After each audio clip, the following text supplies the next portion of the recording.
Welcome guys to Security Academic. Now I have started a series where we going to discuss in depth how network security works. We will be touching each and every parameters and will be going through all the security countermeasures and important performance related metrics so that we'll be having good understanding how security works. This series going to help everyone, like if you are a newbie, if you are good in network security, if you're working or willing to working into network security, if you are a security architect, or you want to become something, or you want to contribute something into network security. So watch this series and understand how network security works. To start with, I would like to introduce how network security works. Consider something you have hosted into internet which is internal to your organization. Consider you are a product based company, you have some product with your organization. That product need to be utilized by the outside world. Then that product need to be accessible to the outside world. So how it is accessible? Doing networking. How it is? We have many things to discuss, but let's understand one by one.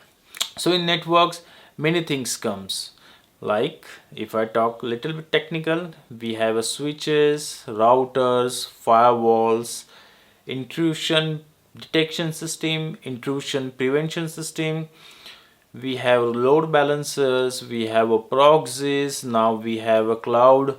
Everything inside the cloud we will see, right? Basically network having all the things. So to understand network security you need to understand what is network. All right, let's understand a small thing with the help of a diagram, like how your network looks like, what is network security in a small terms. Now let's understand how this network security look like. I mean, what will be there as a countermeasures or a network security devices, basic devices which we require to have a network security. Okay, consider internet, where you will be having all sort of publicly hosted things. Then from here, for example, if you are someone uh, who's accessing something from some organization, consider you have a organization A, right? And that organization having some thing which you need to access. Okay, so consider here is some web server, I would say, which you need to access. You are sitting somewhere here, is like your computer, right? I would say PC1, and you have some requirement which make you to have access to this web server. So say this web server is a web server from the Facebook or Google having the Gmail, something like that. For now consider it is a Facebook web server. Okay, and you like to access it. How you're going to access it? Via, for example, you'll be doing some, say in web browser, type www.facebook.com, and then that request will go via internet to this web server.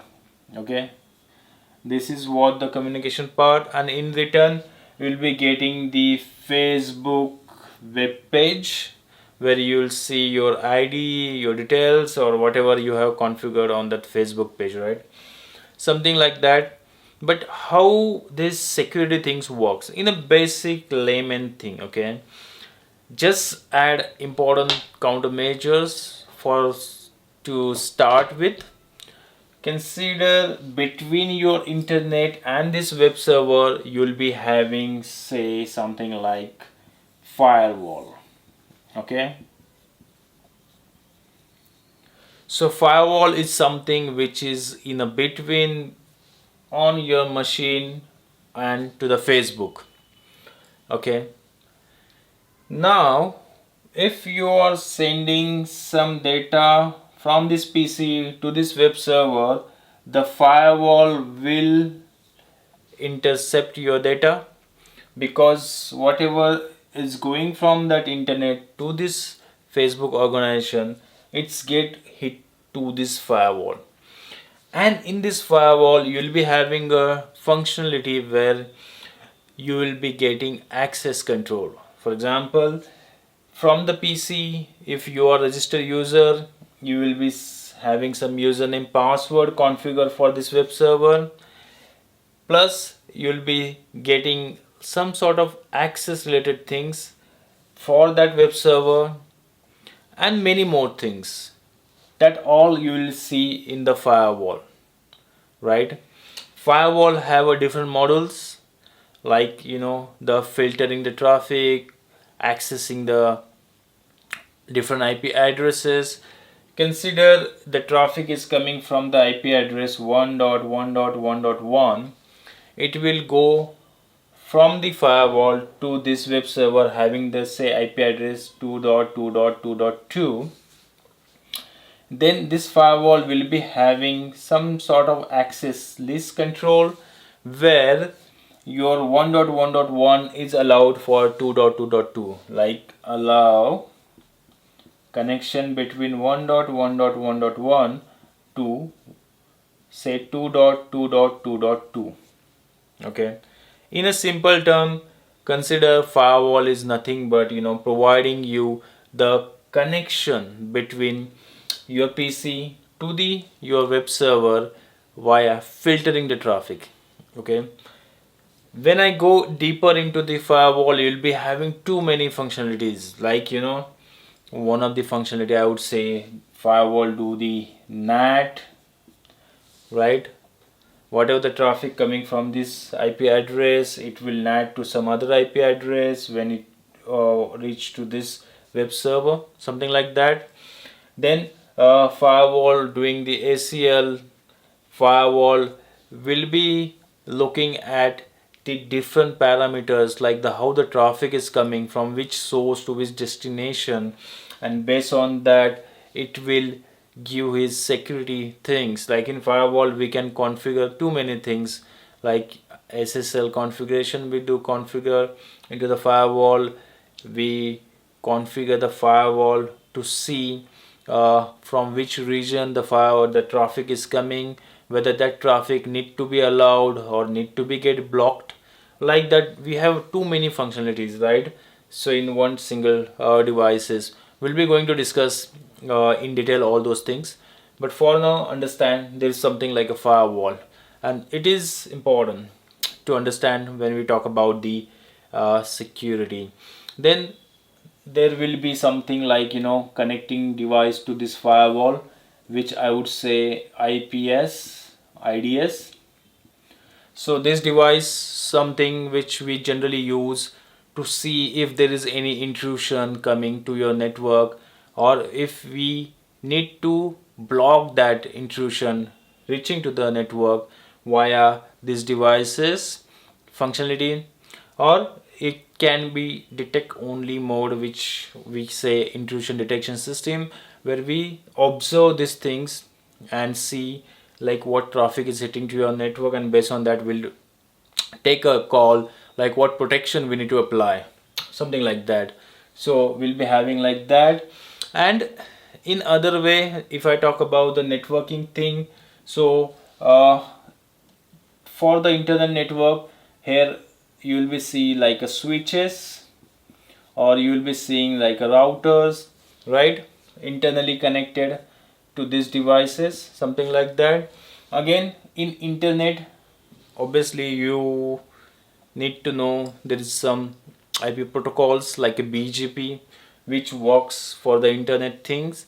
So BGP is running, and that BGP is helpful to have those communication. In other way, I would say there's something like ISP, ISP is your service provider where they provide you this networking functionality. So the ISP, they were having their all routers, right? Routers is nothing but the network communicating device which is used to route the packet from one source to the different source.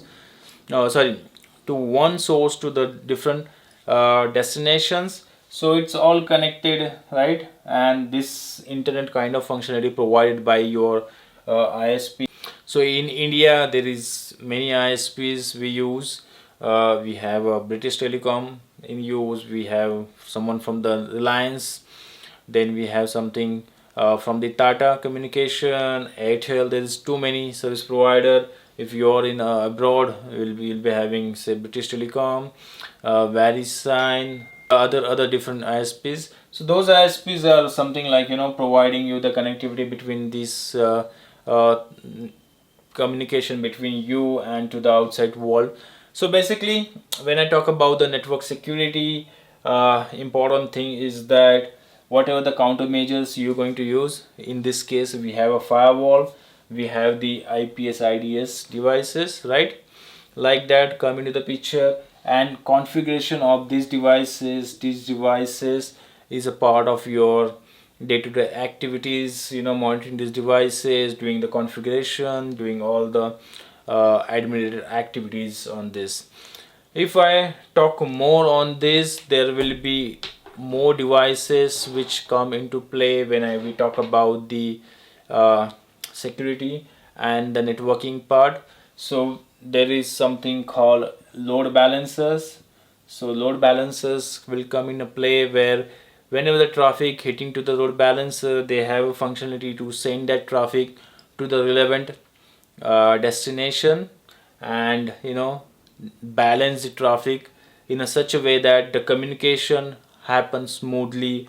And if there is multiple packets reaching to the destination, then load balancer take a call like how the packet is getting delivered to the end system.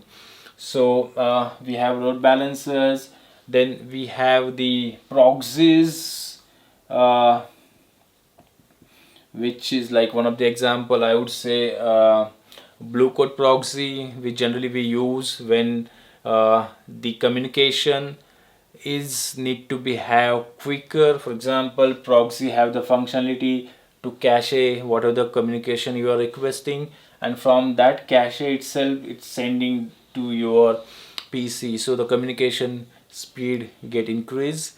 Then if I talk about more of the security perspective, we have something like SIM tools or SIM devices, which generally we use for the communication understanding and how the traffic is flowing, and based on that we can apply the different rules to see what traffic is coming to our networks.